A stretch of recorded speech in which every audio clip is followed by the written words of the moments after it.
Okay, we've started recording now. So I want to thank everyone for joining us today. We're here with Blake Morris, who's running for City Council.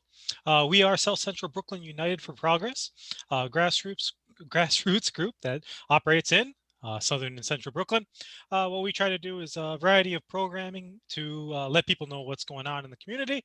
As part of that, we're doing a series of candidate interviews where we are considering endorsement. We expect to have a very small number of endorsements this year due to the size of our group and our general capacity.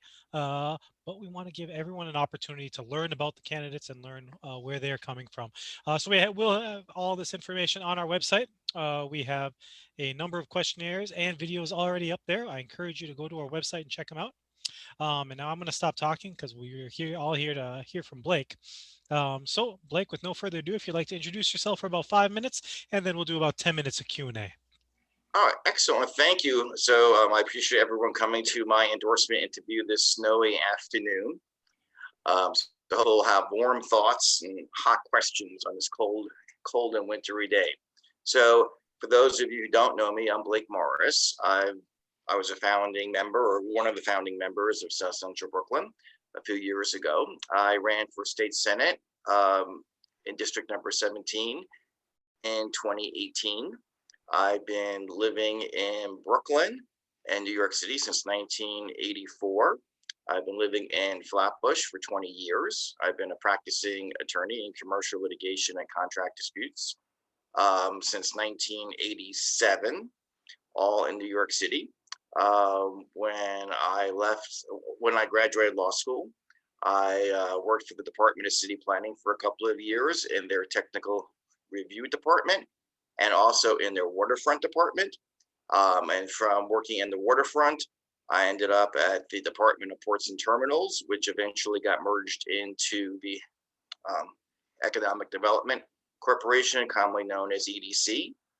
And there I managed a large portfolio of the city's waterfront property and also did the regulatory management of the waterfront, because the city wears two hats as a landlord and also as a regulator on the waterfront. And then over the years, as a practicing attorney, I've been doing pro bono work. One of the first projects was fighting the Staten Island Navy home port, which was to bring nukes into New York Harbor. And then came the Battle of Westway, and then the Battle of Son of Westway. Then I was starting in 2007 or 9. I was a volunteer attorney for Develop, Don't Destroy Brooklyn for about 5 years, where we fought the Atlantic Yards project. We actually did win. The opposition to that project. The original project was going to have 17 50-story towers, and you will not see 17 50-story towers in that project. I'm married. I have a daughter who's now attending college. Let's see what all kind of exciting things. I'm really excited about running for city council. I think I know a lot about New York City, a lot about Flatbush, a lot about the 40th district. I have been a volunteer attorney for many years with the Flatbush Development Corporation, which is the community-based group for the last 30 years that's been supporting Flatbush. I'm also a member of the Neighborhood Advisory Board, which is the board that actually selects the type and the quantity amounts of money that go to not-for-profits within the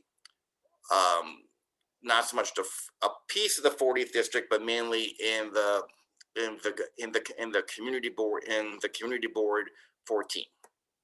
I think that's enough about me. I'd be happy to answer any questions if people have any. All right. Thank you very much, Mr. Morris. I think I'm going to start up, and then I think Jess is in the queue with the education question. It looks like Matt's raising his hand as well, and Marion as well. So maybe I'll ask a very quick question of you. In your race, there's a lot of people running, and there's a wide variety of people who have, how do I say, raised a lot of money, and some people haven't raised as much money. How are you going to overcome any fundraising issues that you have with your campaign? Well, I don't think we have any fundraising issues, and I certainly don't want to accuse my campaign of raising too much money. So fortunately, we have public financing of campaigns. The city the city 8-to-1 match. The current levels of people have been raising funds. There are basically a baker's dozen worth of candidates currently running in the 40th. The top 6 tier of the candidates that basically are comparable in their campaign fundraising up at this point. Thank you very much. We'll go to Matt, then Marion, and I'm sorry, Jess, then Matt, then Marion. Jess, if you'd like to unmute. Yeah, I am unmuted. Hi, Blake. Jess Byrne here. I am the president of Community Education Council for the School District 22, which is largely served by the Council District 40, as well as others. It's a very large district. But so my question, well, I have a lot of questions, but I think my main question right now is, a lot of our schools that overlap with CD40 are terribly underserved. They're having a hard time getting funding through participatory budgeting and just the RESO-A money in general. And I'm wondering, how would you, what would your approach be to provide equitable funding for the schools in your district, in this district, and particularly in regards to remote learning, multilingual learning, and multilingual outreach to parents, and internet access for those of us who live in broadband dead zones? Oh, those are excellent questions. So I'm going to handle the last question first, if I may. So for the internet, I am proposing that the city, that we use the 40th City Council District as a pilot program and eventually expand it to the entire city. And that would be to use the not-for-profit group called MESH, M-E-S-H. So it's a community-based internet service. It's better than Wi-Fi. It's faster than Fios, faster than cable. It's more reliable. It requires one thing. It requires a level of organization, because we need enough people on every block to have repeaters in their homes and in their houses and their apartments. So with some leadership here, we can actually organize the city council district and eventually the whole city, and we can actually cut out the middleman, which is Verizon and Spectrum and Optimum. So that's how we're going to get quality, high-speed internet for everyone, and it'll run about $20 a month. So, and we can do that really fast. We could do that within months.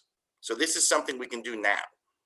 And now for the multilingual portion of education, basically what we need to do is set aside a per capita funding per child for multilingual education, allow the CECs to develop their best programs for how to spend that multilingual money within their educational districts, and hopefully, and then if it evolves that there's a commonality of excellence that a couple of the CECs have developed, then we could then mandate that particular program citywide. I hate to, can I ask a follow-up real quick? Sure, no, please. Wait, no, it's Gerald would have to give me. Yes, please. Oh, okay. Okay, Sorry, so are you proposing that parent-led bodies such as CECs and have actually more input on educational policy? Yes, absolutely. Cool. Thank you so much for answering that. That's what I thought you said. I just wanted to make sure that was what you were saying. Yes, I'm not a big fan of mayoral control of the city school system. So yes, as much we want to move as many policy choices as we can to the lowest level of education management. Okay, thank you very much. Next up, we have Matt. Hello. I got two questions for you. What happens if you're elected and you get put on a committee that does not relate to your top campaign issues? How do you handle that? And secondly, please give us your view on the current status of the Brooklyn Democratic Party. All right, so well, hopefully I can make any committee my home if the speakers. I'm not exactly sure how they select committee appointments, but hopefully whatever committee I'm put on, that I could actually do be of some value at that committee. And even on committees even as a committee that as a council member I am not on, you certainly can be an advocate and talk to the fellow city council members who are on that committee. So I think it'd be definitely more beneficial to be on a committee that I think that I would predetermine to be more effective at, but I don't think there's any downside if I'm selected on a committee that may have not been my first thought. And for where we are in our dispute with the executive committee of county committee, we're basically in the legal litigation trenches. We've New Kings Democrats, NKD, has sued the executive committee of Kings County Committee 3 times. They have won twice. They have 2 successful court orders against the county committee that eventually resulted, as people may know, of having the 2 12 to 13 hour long county committee meetings that many people found unsatisfactory, which is now the subject of the 3rd lawsuit, which is currently pending. So to basically be short in our endorsement interview process, and of course you can contact me directly afterwards, is that we have a mess on our hands. That's what we have. We have a complete mess. I am not quite sure, and it's up to the courts to make a decision, that the 2 12-hour county committee meetings that we had were even legal, if the decisions that if the votes that they had conducted in those meetings were even lawful. So it's basically an open-ended question that one day we will know the answer. I'm sorry for being a pessimist on this. It's okay. Thank you for your reply. Thank you very much, Matt and Blake. Next up is Marion, and then Michael. Hey, Blake. Hey, everybody. All right. So I'm asking a development question that is not 1620 Cortelyou. At Bedford and Church, the city owns a 29,000 square foot lot. Scott Stringer would probably say, yeah, develop all the city-owned land around the city. Now, Matthew Eugene and Eric Adams have together teamed up to propose 130-ish units of affordable housing. There are some complicated factors with this site that is actually factors that are actually citywide questions. One is building new would have more environmental damages and costs than renovating existing housing, of which there's quite a bit now with the hotels and so forth not being used. Our community board is also number 49 out of 51 in terms of accessibility of green space for the residents. And also that site could also be the site of African-American burial ground. So given all these factors, and of course, you know, everyone needs housing, how would you juggle all of this, and how would you advocate, how would you facilitate the best issues? Best way of deciding in this district, assuming that Matthew Eugene and Eric Adams wouldn't have completely shut the case before you get elected. So is this the site of the old Flatbush Town Hall? No, it's next to Erasmus Hall High School. It used to be the Jewish school, Jewish school. And now it's a vacant lot. It's a vacant lot because the house, the school fell down. You know, like they just had to take it exactly out. Right. So we have, so there are two distinct policy goals. We got a policy goal for affordable housing, and we have a policy goal policy goal for increased green space within the district. So is this site? We don't know which state. We don't know which policy this site is a candidate for. Is it a candidate for housing, or is it a candidate for park development or open space? So It's no, it's actually already been proposed to build right. affordable housing, But, and also, and my question pertains to green space, but also the environmental cost of building new versus renovating. exactly, and that's how I understand your question. So what we want to do there is we would have to do a survey of the district and determine what are the possible candidates for park expansion and for green space.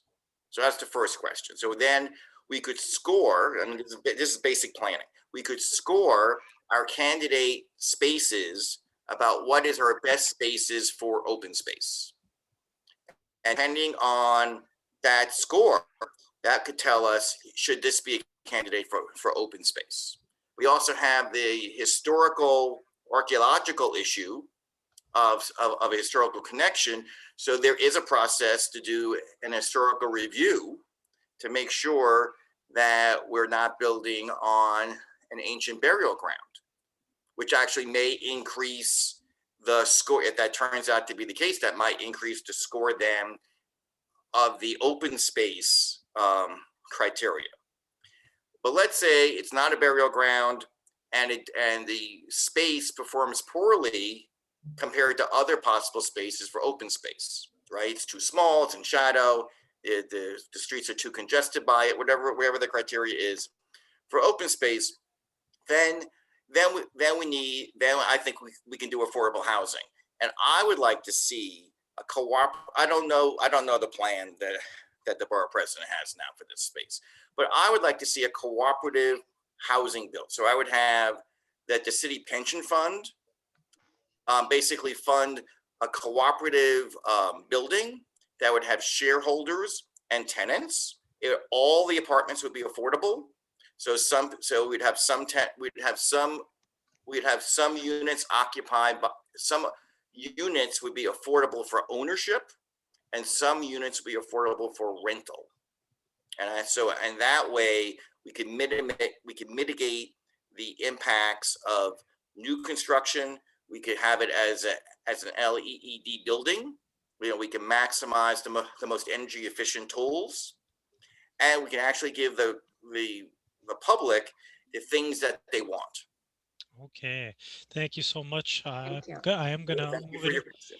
due to time constraints. We have one more question I want to get to, and then this will have to be the last question due to time constraints. I want to give you a minute at the end to kind of give a closing as well. So Michael, if you have a question. Oh, yeah. Thank you for letting me get one in, and congratulations, Blake, on running. Thank you. Exciting to watch.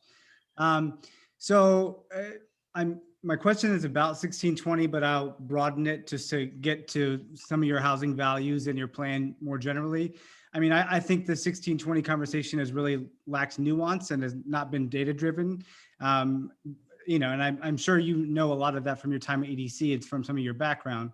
But do you accept that there is a supply issue that has led to a housing affordability crisis? And if so, what is your plan to ensure we increase the supply of affordable housing in our neighborhood in particular?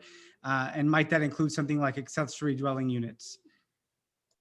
Right, excellent question. So yes, there is a definite yes, our housing crisis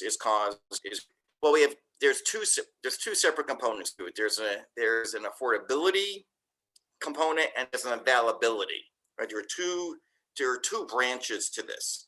So the affordability issue is a supply and demand issue, that we just don't have enough housing supply to reduce the price per square foot for residential living. But connected to that is connected to the affordability issue is the availability issue, is that we don't have enough space to build more housing. And the reason we don't have enough space to build more housing is actually has nothing to do with housing at all, has nothing to do with people, has everything to do with capital budgets and transportation. So basically, when I came to New York in 1984, the city only had 7 million people. They had lost over 1.5 million people. The city had done nothing for infrastructure and transportation for 25, 30 years. When I worked in city government, there was no plan to have any increased population, and actually just the opposite. They planned to lose another 1 million people, the city of 6 million people. That was the plan. So basically the city was caught flat-footed in actually having this level of population increase. Now, in the last 15, 20 years, this has been a very long trend. The city hasn't responded at all to the needs, to the actual factual needs. So what we need to do is to actually increase the areas that are accessible for people to live in. That's the problem. So one of the immediate ways that we can do, it's also in my responses to my questionnaire, even though I submitted them kind of late, so people might not have had a chance to read them, is we could run streetcar service on the Bay Ridge Freight Line. And the Bay Ridge Freight Line is an amazing line because it actually connects every subway line in Brooklyn, and it connects it, and it actually, bisects. It bisects every subway line in Brooklyn, but it bisects it at the stations of that line. So we can actually have transfers between a streetcar line and our subway lines. And the reason the Bay Ridge Freight Line is important is because we have just east of the district, the Brooklyn Terminal Market, which is a vast area. I don't know how many people have been to the Brooklyn Terminal Market. Any show of hands who's been to the Brooklyn Terminal Market? All right, so a few people. So this is a vast area. And behind the Brooklyn Terminal Market is the Ditmas Avenue Light Warehousing District in Brownsville, which is another vast area. And the Bay Ridge Freight Line runs through all these districts. So if we could have streetcar service, a way that people could access these vast areas, we can open this up for residential development. And with city-funded cooperative housing of share owner occupied rental units, we could be building 5,000 to 10,000 units per year. And if we are building units for the working class and the lower middle income, we could then actually increase the supply and reduce the demand. Well, they reduce the amount of money that will reduce rent. The 60. Okay. Can I just say one more thing? Of course. So, and the thing about the 1620 and all these other projects that are trying to shoehorn in more units into particular neighborhoods, they're all spot zoning, and in land use, you really want to avoid spot zoning. And what spot zoning is that you have a particular zone for a neighborhood, particular density that people have agreed on, and then particular parcels either get downzoned or upzoned. But what happens is then you create an imbalance and you get this arbitrary and capricious situation, because then once you upzone one parcel of land on a block, then the next property owner says, hey, why can't I be upzoned? I want spot zoning too. So the thing like the 1620 project and all these other projects, not only is it not going to solve the housing problem, it actually is corrosive in its very nature. And so this causes, it's a cascading failure of problems. Excellent.